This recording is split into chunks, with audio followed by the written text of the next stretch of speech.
Good afternoon, everyone. My name is Rhoey Dakis, and today I'm going to present to you my paper entitled Determinants of Fair Trade Certified Product Purchase Intention of Filipino Consumers, according to the extended theory of planned behavior. So I've divided my presentation into four parts. I'll start with the introduction. Next is the framework and methodology. After that, I will talk about the results. And last, the findings, conclusions, and the researchers' recommendations. Farmers play an essential role in the supply chain, especially in agriculture, where competitive advantage, quality, and consistent supply are almost synonymous with the harvest. Without the farmers, there will be no supply. And without supply, there won't be any chance to produce, trade products, and create value for the stakeholders. Unfortunately, these farmers are often overlooked and most of the time exploited, hence, fair trade was established. Fair trade originated in Europe in 1960s, which aimed to help the Nicaraguan coffee farmers. The main objective of fair trade is to guarantee a better deal for third world country farmers by providing a premium for every fair trade purchase. Different from other programs, fair trade looks at the long-term welfare of the farmers, hence the phrase trade not aid. Fair trade sales have been flourishing in the US, EU, and the UK, mainly driven by the green movement and ethical consumption. According to Fair Trade, sustainable grocery shopping has moved from being a niche market into an area of big spending. However, despite its growth in the Western Hemisphere and the increasing middle class population in the Philippines, the FT concept is still relatively new to Filipino consumers. Sadly, leading retailers and leading online stores do not carry FT certified products as FT remains a small market in the Philippines. Presently, FT products are only available in specialty stores and selected online shops. Considering that mainstream outlets are the cornerstone to fair trade success in North America and Europe, the FT community must find a way to bring this novel category into the radar of the leading retailers and leading online shops. ABC Company, an FT certified coconut manufacturer in the Philippines, has been exerting its effort to promote FT since 2013. ABC Company has launched several organic and fair trade products in Amazon within the last 5 years. Building from its success in Amazon, ABC Company would like to expand its market by offering the first FT certified coconut oil in the Philippines. However, since launching a product and building a new category will cost a lot of money, ABC Company would like to launch the product correctly. Considering that some of the previous studies findings vary depending on the location where the research was conducted, ABC Company would like to understand the Filipino consumers' FT buying intention and come up with a marketing campaign that will be tailor fitted to the Filipino consumers. For this study, the researcher would like to seek the answers to the following question. Number one, to what extent do the extended theory of planned behavior factors influence the Filipino consumer's intention to purchase FT certified product? Number two, to what extent do the effects of the extended theory of planned behavior factors on FT certified product purchase intention are moderated by the respondents as gender? So due to fair trade success, fair trade has caught the attention of scholars and has become an exciting topic for the researchers. A review of the literature shows that the most recent studies have been done using Aitchison's theory of planned behavior.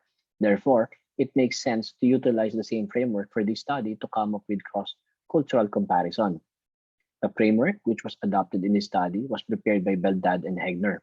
This framework shows the extended version of the theory of planned behavior that includes two new constructs, moral obligation and self-identity. The figure shows the hypothesized role of the five TPB factors that could influence consumers' intention to purchase FT products. Moreover, it also shows the hypothesized role of consumers' gender that could moderate the relationship between the extended TPB factors and FT product purchase intention. The present study utilized a quantitative research method to test the constructs and the hypothesis. For this study, the target respondents are the working age population of the Philippines who are 18 years old and above. The researcher believes that they are the best source of information as this group is old enough to make their own consumption choices. Furthermore, these individuals have purchasing power. Due to the pandemic and time and cost constraints, the researcher tapped potential respondents through non-probability sampling by a combination of convenience and purposive sampling. Moreover, the snowball sampling method was also utilized. Convenience sampling, as the researcher started with his existing networks of friends, classmates, and family members. Purposive, since the researcher tried to generate responses from his colleagues. Aside from the researcher's access to his colleagues, His colleagues are believed to be a good source of information as they could provide a representative sample of the Philippines since this group is based in 4 different locations.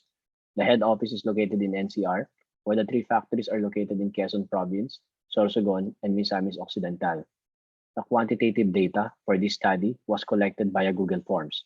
The Google Form link was sent to the respondents via email, Viber, WhatsApp, and Messenger. Respondents were asked to provide their demographic profiles such as gender, age bracket, highest educational attainment, marital status, and religion. A total of 408 respondents participated in this study. Majority of the respondents were female and were within the 25 to 32 age bracket and had a college degree. Out of the 408 respondents, 252 were married, 140 were single, and 16 were widowed. In terms of religion, majority were Roman Catholic. The mean value for attitude, subjective norm, perceived behavioral control, self-identity, and purchase intention were between 3.49 to 3.62, which were equivalent to agree, while the mean value for moral obligation was 3.36, which was equivalent to neither agree nor disagree. The results of the independent samples t-test was not significant based on an alpha value of 0.05 for subjective norm. These findings suggest that the mean of subjective norm was not significantly different between the male and female. In contrast, the result of the independent samples t-test for attitude, perceived behavioral control, moral obligation, self-identity, and purchase intention were significantly different between the male and female respondents. As you can see in Table 2, the linear regression model results were significant with an adjusted R-square value of 0.67, indicating that approximately 67% of the variance in purchase intention is explainable by attitude, perceived behavioral control, and self-identity. A moderation analysis was also conducted to determine if gender could moderate the consumer's FT-certified product intention. As you can see in the table, the effects of the independent variables and the dependent variable were not moderated by the respondents' gender. So the study's respondents have identified the key determinants of the Filipino consumer's FT-certified product purchase intention, and based on the findings and the conclusions made, the researcher would like to offer the following recommendations. Number 1, FT marketing practitioners need to adjust their marketing activities on a location-specific basis rather than adopting a generalized program. Apparently, there is no such thing as one size fits all regarding the consumer's FT-certified product purchase intention. 3 key determinants mainly drive FT-certified product purchase intention, namely consumers' attitude towards a product, perceived behavioral control, and self-identity. Therefore, FT marketing practitioners should try to change their target market's attitude towards the product via cognition. Attitudes can be changed by educating the market, providing information about the brand, and the benefits of FT program on the lives of the farmers. Moreover, they need to change the target consumers' belief about the attributes of the FT program and erase any doubts on the legitimacy of the fair trade program. As posited by Eberhard, the growth of FT will likely be hindered due to the lack of awareness of the target consumers, which is probably the case in the Philippines. Thus, the understanding of consumers must be strengthened by, number 1, providing necessary information and improving consumer awareness. Number 2, stakeholders such as the brand owners, the manufacturers, the middlemen, and the retailers should leverage advertising programs, FT write-ups, and in-store activities to communicate their FT commitment. Number 3, exert efforts to inform, educate, and convince the target consumer by seeking the assistance of reputable institutions such as government agencies, consumer groups, nonprofit organizations, etc.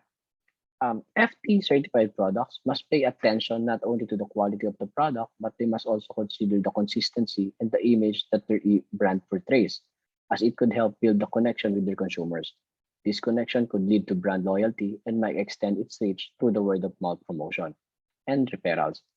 Considering that the effects of attitudes, subjective norm, perceived behavioral control, and moral obligation are not moderated by the respondents' gender, I believe gender marketing is not necessary. So that concludes my presentation. Thank you for listening.